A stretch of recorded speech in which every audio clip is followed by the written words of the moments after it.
Welcome to Age of Steel and Fire, where modern warfare meets raw power. Tanks, tactics, and thunder. In the world of modern warfare, there exists a weapon that doesn't emit radiation, doesn't leave behind shrapnel, yet can incinerate an entire city block in seconds. It's not nuclear, but its destructive force rivals that of atomic bombs. This is the thermobaric weapon, often called the breath of hell. In today's video, we'll uncover the terrifying science behind thermobaric weapons and explore how two military superpowers, the United States and Russia, have developed the most fearsome variants ever known. From how they work to their battlefield impact and the ethical controversies they spark, this is a journey into the heart of fire and shock.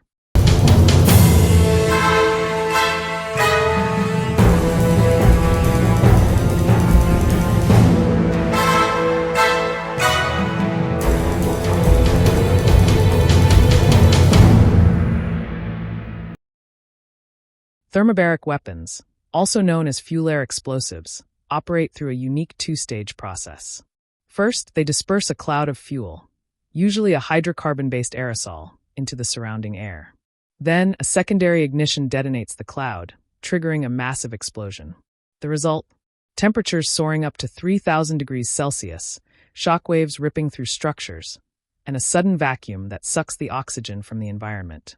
Unlike conventional bombs, thermobaric weapons don't rely on fragments or pressure alone. They weaponize the very air we breathe. The true horror of thermobaric weapons lies in their interaction with enclosed spaces. In caves, bunkers, and urban environments, their effects are amplified. Those near the blast center may be vaporized instantly. Others suffer ruptured lungs, burst eardrums, and neurological trauma from the shockwave. The vacuum effect causes suffocation, even if the victim isn't directly hit. These weapons don't just destroy buildings. They erase life in a way that's silent, invisible, and deeply terrifying.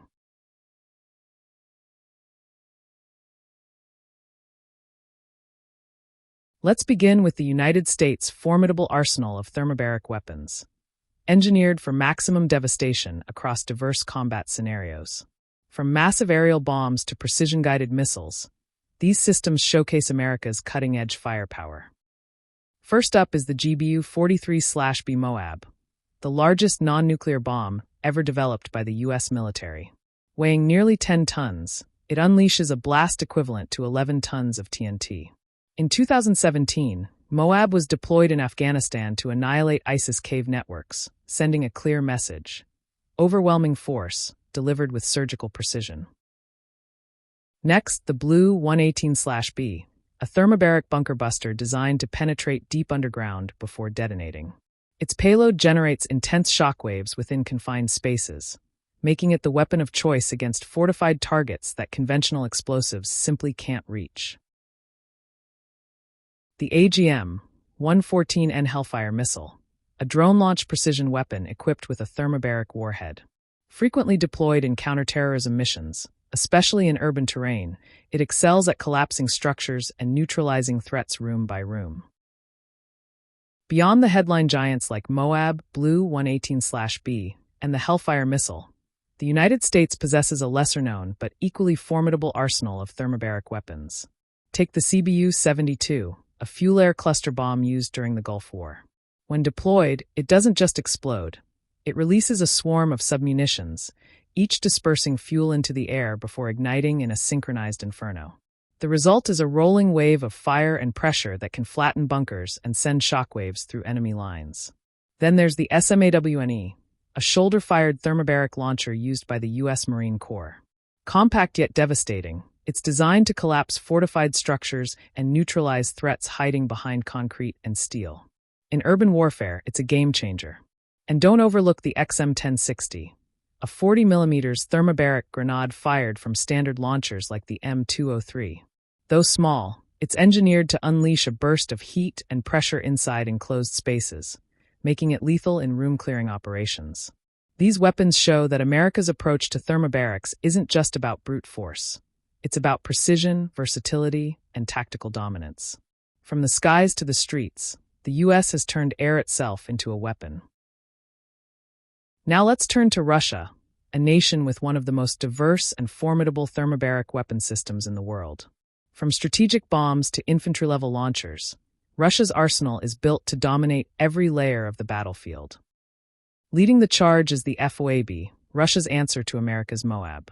Claimed to be 4 times more powerful, this fuel-air behemoth delivers a staggering yield equivalent to 44 tons of TNT. Though never used in combat, FOAB stands as a symbol of Russia's supremacy in thermobaric technology.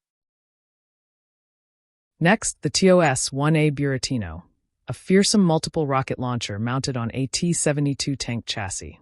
Capable of firing 24 thermobaric warheads in rapid succession, it's been deployed in Syria and Ukraine to unleash firestorms that level enemy fortifications and overwhelm personnel.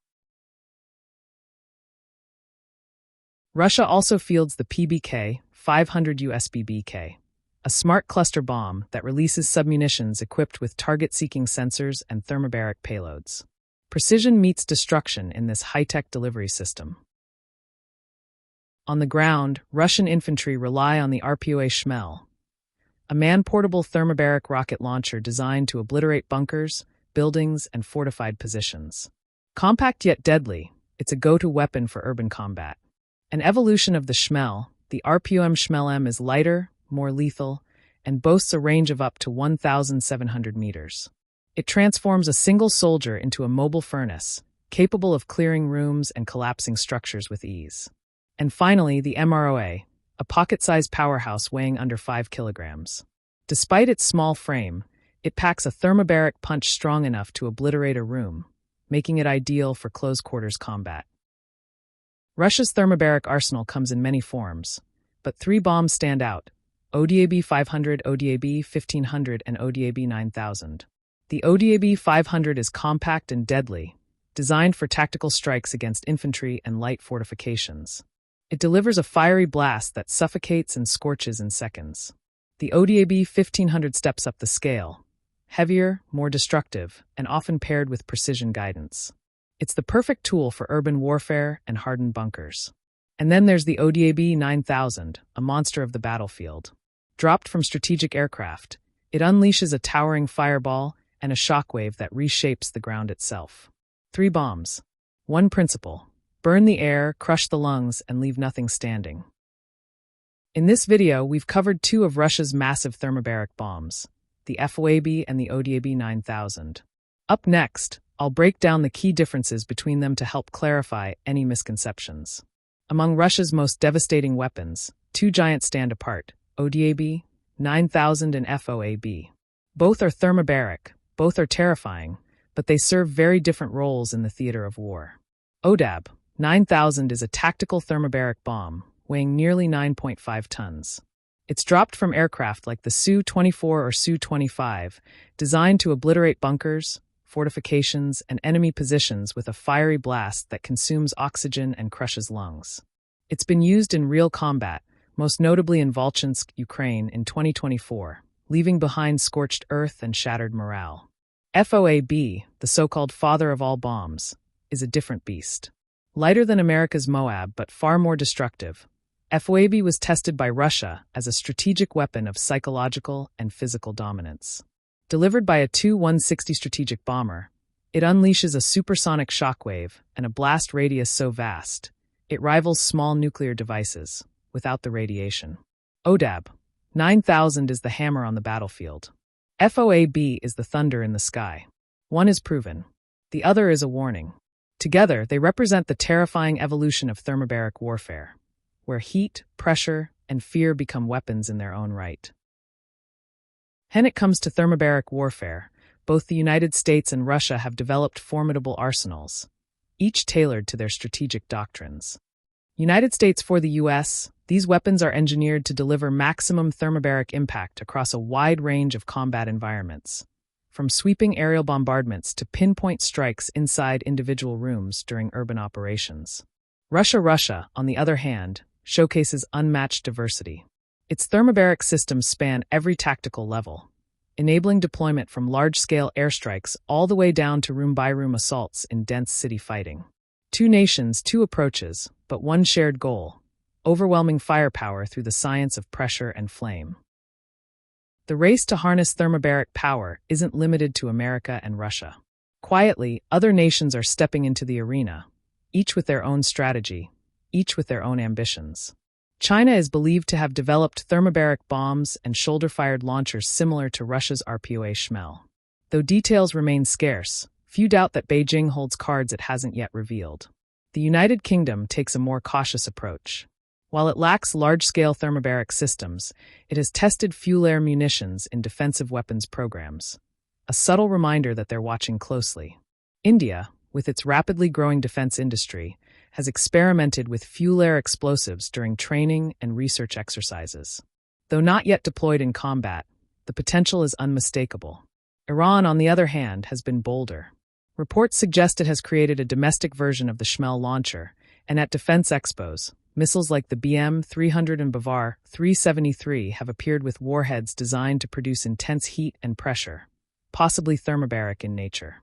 The Czech Republic, though small, has showcased modern rocket systems capable of integrating thermobaric payloads. North Korea remains an enigma. Analysts believe it may have developed thermobaric weapons based on Russian and Chinese designs, but evidence is locked behind layers of secrecy.